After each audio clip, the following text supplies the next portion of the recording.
दरम्यान खासदार संजय राऊत यांनी भाजपवर घणाघात केलाय। नारी शक्ती नाही तर भाजप शक्ती विधेयक असल्याचं राऊत म्हणाले। विधेयक संसदेत मंजूर होऊ देणार नाही असं सुद्धा राऊतांनी म्हटलंय।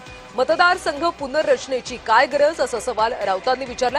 महिला आरक्षण आधीच मंजूर झालंय असं देखील ते म्हणतात। सकाळच्या पत्रकार परिषदेमध्ये उद्धव सेनेचे खासदार संजय राऊत यांनी भाजपवर जहरी टीका करत मोठा इशाराच दिला। बिल ऐतिहासिक आहे असं कोण म्हणताय? केंद्र सरकार म्हणताय। जर बिल ऐतिहासिक असेल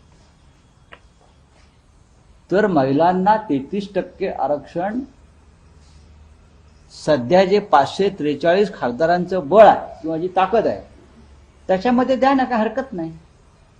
त्यासाठी 800 पेक्षा जास्त खासदार तुमच्या मनाप्रमाणे मतदारसंघ तोडून निर्माण करून तुम्हाला हे बिल लादायचं आहे। आमचा सगळ्यांचा त्याला विरोध आहे।